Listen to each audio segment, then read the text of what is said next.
नमस्कार दोस्तों, मैं बीपीएससी टीचर सुधीर सिंह आप लोगों का अपने यूट्यूब चैनल S2OK स्टडी में सभी लोगों का एक बार पुनः स्वागत करता हूं। मैं आज भी आपके लिए लेके आया हूं जो कि सीरीज चल रही है PYQ सीरीज चल रही है। PYQ जो PYQ सीरीज है आप लोगों के लिए बहुत ही फ़ायदेमंद होगी, जो कि प्रीवियस ईयर पेपर में पूछा गया है। तो उस क्वेश्चन को हम लोग ज़रूर तैयार करके जाएंगे और उस टाइप का कौन कौन सा क्वेश्चन आया हुआ है वो ज़रूर देखेंगे। ये पेपर है TRE 1 में जब पेपर हुआ था लैंग्वेज का, TRE 1 में जो लैंग्वेज का पेपर हुआ था हिंदी लैंग्वेज का, तो वो वाला ये पेपर है। ठीक है, TRE 1 का लैंग्वेज पेपर PRT का, उसमें जो हिंदी आया था वही कुछ ditto question same to same ये आपके BPSC 2 में भी आया हुआ है लैंग्वेज में, और BPSC 3 वाले में भी एक दो क्वेश्चन इससे मैच किया है। तो उम्मीद यही है कि इसी टाइप का क्वेश्चन हर पेपर में आ रहा है और इसी टाइप का क्वेश्चन इस बार भी देखने को आपको मिलेगा। तो चलिए देर न करते हुए हम वीडियो को शुरू करते हैं। तो क्वेश्चन रहता है 1 से लेकर 100 तक, लैंग्वेज में था उस टाइम BPSC TRE 1 में, जिसमें से 25 प्रश्न इंग्लिश के थे, 25 इंग्लिश के, और बाकी 26 से स्टार्ट होता है 100 तक वो हिंदी के हैं। तो इसे हम 2-3 पार्ट में करके आप लोगों को बताएंगे। 26 नंबर क्वेश्चन से स्टार्ट होता है आज का पहला प्रश्न। निम्नलिखित में से कौन सा शब्द अवयव नहीं है? भीतर, आज, जूता, उपयुक्त में से एक से अधिक, उपयुक्त में से कोई नहीं। जल्दी से बताइए कि कौन सा शब्द अवयव नहीं है।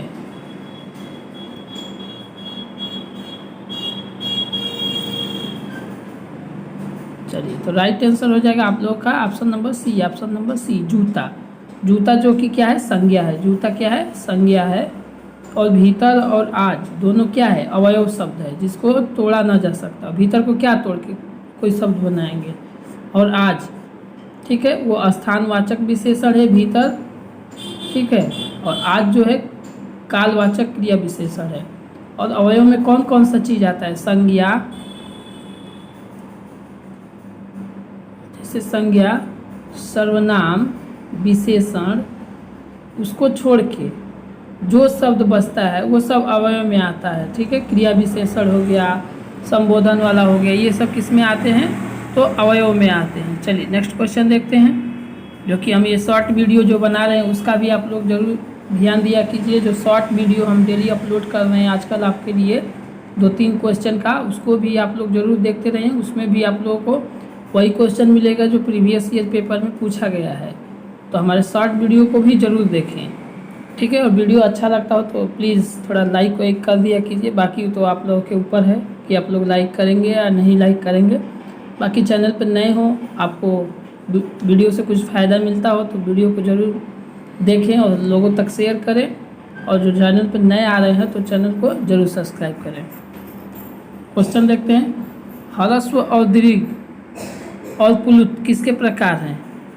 ह्रस्व, दीर्घ और प्लुत किसके प्रकार हैं? स्वर के, व्यंजन के, संधि के, उपयुक्त में से एक से अधिक, उपयुक्त में से कोई नहीं।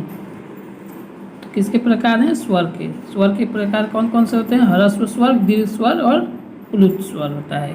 चलिए नेक्स्ट क्वेश्चन देखते हैं। 28 नंबर क्वेश्चन है, तालव्य ध्वनियाँ कौन सी हैं? ट और ढ, ज और झ, च और छ, उपयुक्त में से एक से अधिक, उपयुक्त में से कोई नहीं। 2 ऑप्शन आपको एकदम डिटो सेम टू सेम देखने को मिलेगा, जो कि हर क्वेश्चन पेपर में आपको यही मिलेगा। 2 ऑप्शन पूरे पेपर में आपको डी और ई वाला मिलेगा, और यही कन्फ्यूजन क्रिएट कर भी देता है। ठीक है, तो इसमें देखिए इसका राइट आंसर हो जाएगा क्या? उपयुक्त में से एक से अधिक। ठीक है, देखते हैं कैसे होगा एक से अधिक। यही समझना है जल्दीबाजी में, ये नहीं कि एक ऑप्शन मिल गया फटाक से मार के आएंगे वरना नहीं। ट और ढ जो है मूर्धन्य है तो ये नहीं होगा। ठीक है, ज और झ तालव्य है, ठीक है, और च और छ जो च वर्ग का सदस्य है, च, छ, ज, झ, ये क्या है? तालव्य वर्ग का है। ठीक है, ये तालव्य ध्वनियाँ होती हैं। ठीक, तो इसीलिए इसका उत्तर क्या होना चाहिए? बी और सी दोनों। तो बी और सी दोनों का मतलब क्या, उपयुक्त में से एक से अधिक, एक से ये अधिक है मतलब दो हो गया, या तो तीनों मैच कर जाएगा या तो दो कोई मैच करेगा, दो भी मैच किया जाएगा तो उसका उत्तर एक से अधिक देना है। ठीक है, ये जरूर याद रखेंगे, ये नहीं कि दो मैच कर रहा है एक नहीं मिल रहा है तो एक से अधिक नहीं। जो सभी वाला ऑप्शन है जो दूसरे एग्जाम में देखते होंगे कि उपयुक्त सभी में तीनों मिलता है, लेकिन इसमें ऐसा नहीं है, कभी तीनों मिल सकता है कभी दो ही मिलेगा, तो दो भी मिल गया तो उसका उत्तर एक से अधिक लगाना है। ठीक, ये गलती नहीं करना है। चलिए नेक्स्ट क्वेश्चन देखते हैं, 29 नंबर क्वेश्चन, निम्नलिखित में से उत्तम पुरुषवाची शब्द नहीं है, मुझ में, हमको, तुम, उपयुक्त में से एक से अधिक, उपयुक्त में से कोई नहीं। जल्दी बताएंगे। उत्तम पुरुषवाची बताना है कि शब्द नहीं है बताना है नहीं, नहीं है बताना है। तो क्या हो जाएगा, तुम क्या है, मध्यम पुरुष में आता है, मध्यम पुरुष में आता है। ठीक है, और मुझसे या हमको ये क्या आता है, उत्तम पुरुष में आता है। तो इसका आंसर क्या होगा, उत्तम पुरुष का पूछा है कि नहीं है तो ये दोनों तो उत्तम में हो गया, और तुम क्या है, मध्यम में, तो नहीं का जवाब नहीं से, तो आंसर क्या हो जाएगा आपका, ऑप्शन नंबर सी हो जाएगा, ऑप्शन नंबर सी हो जाएगा। ठीक है, चलिए नेक्स्ट क्वेश्चन देखते हैं, थोड़ा समझाते हुए जा रहे हैं आपको ताकि आप लोगों को भी अच्छे से ऑप्शन समझ में आता रहे। मरुस्थल में कहीं धान उगता है, वाक्य में कौन सी क्रिया विशेषण है। मरुस्थल में कहीं धान उगता है, क्रिया विशेषण बताइए, स्थानवाचक, रीतिवाचक, समयवाचक, उपयुक्त में से एक से अधिक, उपयुक्त में से कोई नहीं। तो राइट आंसर हो जाएगा option number A, option number A स्थानवाचक है। मरुस्थल क्या है, एक स्थान का नाम है, मरुस्थल में कहीं धान उगता है, जगह की बात हो रही है तो स्थानवाचक हो गया। चलिए नेक्स्ट क्वेश्चन देखते हैं, निम्नलिखित में से कौन सी लक्षणा की विशेषता है, निम्नलिखित में से कौन सी लक्षणा की विशेषता है। रूढ़ि का प्रयोग, मुख्यार्थ, व्यंग्यार्थ, उपयुक्त में से एक से अधिक, उपयुक्त में से कोई नहीं। ठीक है, आपको बताना है कि निम्नलिखित में से कौन सा लक्षणा की विशेषता है। तो लक्षणा की विशेषता क्या होता है, रूढ़ि का प्रयोग, रूढ़ि का प्रयोग ये लक्षणा की विशेषता है। जो पढ़े होंगे ना अभिधा, व्यंजना और लक्षणा, वही है ये शब्द शक्ति में का है, शब्द शक्ति जो चैप्टर है शब्द शक्ति उसका है। एक होता है अभिधा जो कि लिखे हैं यहाँ पे, अभिधा जिसका सीधा अर्थ निकलता है अभिधा। व्यंजना में श्लेष अलंकार लगभग ज़्यादा होता है, उसका व्यंग किया जाता है, व्यंग किया जाता है तो व्यंजना होता है। और रूढ़ि का प्रयोग, जैसे कोई मुहावरा हुआ, ठीक है, जैसे पुराना कहावत है अधजल गगरी छलकत जाए, ठीक है, वो हो गया। गई भैंस पानी में, भैंस के आगे बीन बजाना, तो ये सब रूढ़ि शब्द है, परंपरा से चलता आ रहा है, तो उसे किसका विशेषता है, लक्षणा का विशेषता है। ठीक है, और मुख्यार्थ वाला किसका रहता है, इसमें मुख्यार्थ का अर्थ निकलता है वो अभिधा में होता है, जिसमें व्यंग्यार्थ का अर्थ निकलता है वो व्यंजना होता है। उसे जरूर एक बार अच्छे से टॉपिक को समझ लीजिए। नेक्स्ट क्वेश्चन, विभाव किसे कहते हैं, विभाव किसे कहते हैं, जिसको रस उत्पन्न हो, जिससे रस उत्पन्न हो, अस्थाई भाव के उद्बोधक कारक एक से अधिक, इनमें से कोई नहीं, बताइए जल्दी से। तो विभाव किसको बोलते हैं, अस्थाई भाव के उद्बोधक कारक को विभाव बोलते हैं। परिभाषा पढ़े होंगे कि विभाव किसे कहते हैं, तो विभाव किसे बोलते हैं, स्थायी भाव के उद्बोधक कारक को विभाव कहते हैं। नेक्स्ट क्वेश्चन, लड़के ने कुत्ते को मारा, लड़के ने कुत्ते को मारा, वाक्य में कौन सा कारक है, अधिकरण कारक, अधिकरण और करण कारक, दो दिया है। ठीक है, बी जो ऑप्शन है संबंध और करण कारक, सी जो ऑप्शन है करण और अपादान कारक, डी जो ऑप्शन है उपयुक्त में से एक से अधिक, ई जो है उपयुक्त में से कोई नहीं। ठीक है, तो जल्दी से बताएंगे।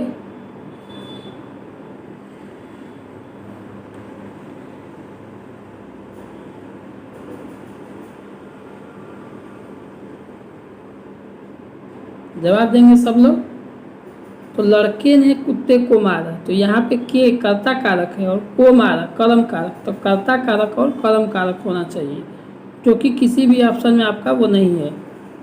पहले कर्ता कारक, इसके बाद कर्म कारक, तो इसका उत्तर इनमें से कोई नहीं होगा, इनमें से कोई नहीं होगा। ठीक है, चलिए देखते हैं कैसे होता है। लड़के ने कुत्ते को मारा, कर्ता ने कर्म को, तो कर्ता कारक और कर्म कारक, इनमें से कोई नहीं ऑप्शन होना चाहिए। ठीक है, चलिए नेक्स्ट पे बढ़ते हैं। क्वेश्चन है आपका 34 नंबर,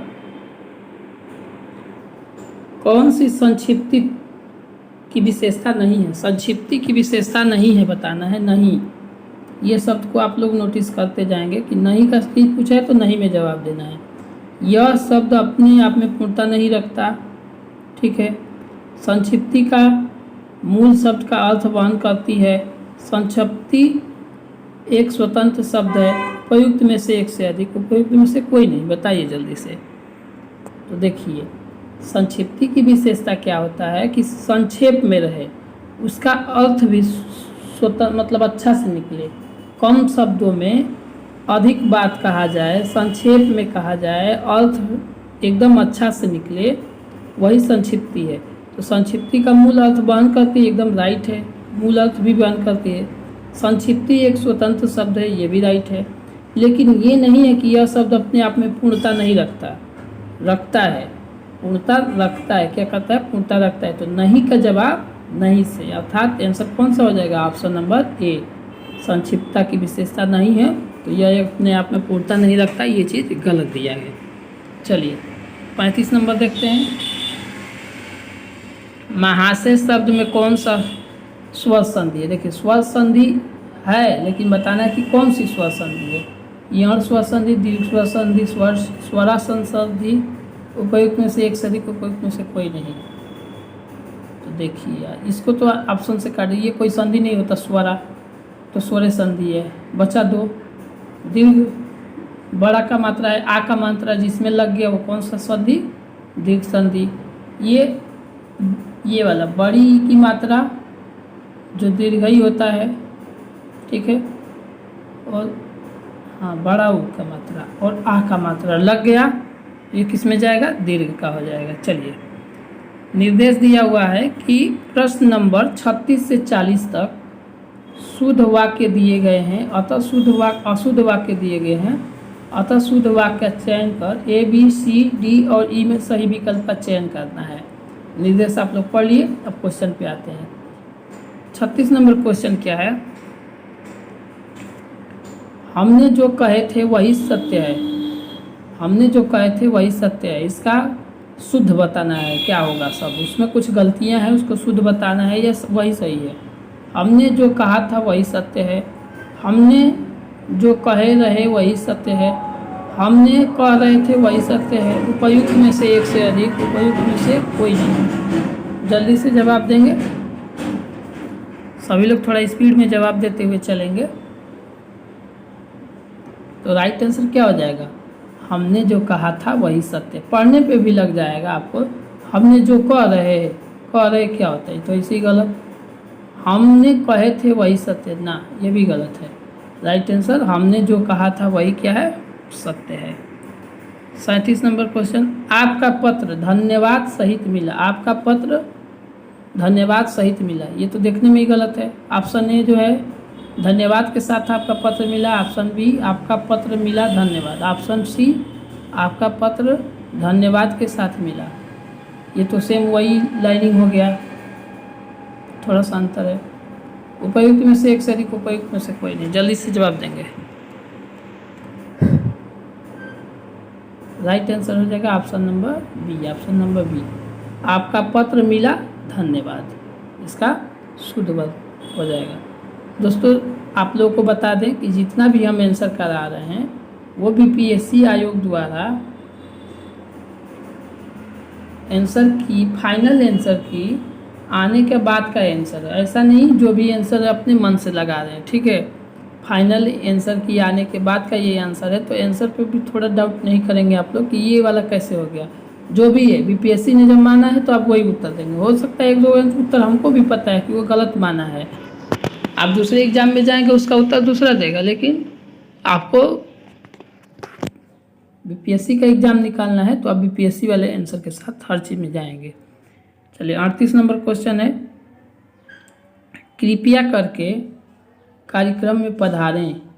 ऑप्शन ए कार्यक्रम में पधारें, ऑप्शन बी कृपा कर कार्यक्रम में पधारें, ऑप्शन सी कृपया कार्यक्रम में पधारें, ऑप्शन डी उपयुक्त में से एक सही, ऑप्शन ई उपयुक्त में से कोई नहीं। जवाब देंगे सब लोग, फटाफट कमेंट कीजिए। चलिए राइट आंसर क्या हो जाएगा, option number C, option number C हो जाएगा, कृपया कार्यक्रम में पधारे। ठीक है, कृपया करके नहीं, कृपया कार्यक्रम में पधारे। राइट आंसर ऑप्शन सी हो जाएगा। 39 नंबर क्वेश्चन है, मुझसे बेफजूल बात मत करो। मुझसे बेफजूल बात मत करो। बेफजूल मुझसे बात मत करो, मुझसे बेफजूल बात मत करो, मुझसे फिजूल बात मत करो। उपयुक्त में से एक सही, उपयुक्त में से कोई नहीं। जल्दी से जवाब देंगे, जल्दी जल्दी जवाब दीजिए आप लोग। क्या होगा इसका शुद्ध बताना है, शुद्ध शब्द। ठीक है, जो लोग बाद में देख रहे हैं उसको बता दें कि 35, 36, 37, 38, 39 और 40 तक आपको क्या बताना है, शुद्ध वाक्य का चयन करना है। चलिए तो इसमें शुद्ध वाक्य हो जाएगा, मुझसे बेफजूल बातें मत करो। जो है बेफिजूल नहीं होता है, क्या होता है, फिजूल होता है। जब मत कर दो की बात, तो बेफजूल मत करो क्या होता है, तो ये होना चाहिए, मुझसे बेफिजूल बात मत करो, नहीं मुझसे फिजूल बात मत करो। ठीक है, तो राइट आंसर ऑप्शन सी हो जाएगा। ऑप्शन नंबर डी, जो कि आज का हमारा लास्ट क्वेश्चन रहेगा, आज का हमारा लास्ट क्वेश्चन रहेगा, और 41 से हम स्टार्ट करेंगे, तो कल थोड़ा करवाएंगे। ठीक है, बिहारी ने गागर में सागर भर दिया। बिहारी ने गागर में सागर भर दिया। ऑप्शन ए बिहारी ने गागर में सागर भर दिए रहे, बिहारी ने गागर में सागर भरा है। ऑप्शन सी बिहारी ने गागर में सागर भर दिए हैं। उपयुक्त में से एक से अधिक, उपयुक्त में से कोई नहीं। इसका जवाब आप लोग कमेंट सेक्शन में ज़रूर बता के जाइएगा, लाइव चैट में नहीं, कमेंट बॉक्स में ज़रूर बता के जाइएगा। और ये भी बताइएगा कि आप लोग को आगे किस टॉपिक पे वीडियो चाहिए, या ऐसे ही बस प्रीवियस ईयर क्वेश्चन करते रहें, या टॉपिक वाइज क्वेश्चन आप लोगों को हम करवाते रहें। ठीक है दोस्तों, वीडियो अच्छा लगा हो तो लाइक ज़रूर कीजिए। चैनल पर नए आ गए हैं तो चैनल को सब्सक्राइब कर लीजिए, और बेल आइकन को भी दबा लीजिए, ताकि आपको नोटिफिकेशन टाइम पे मिलता रहे। और डेली क्लास 7:30 बजे लगती है, वीडियो अपलोड होता है, तो देखना ना भूलें। जय हिंद।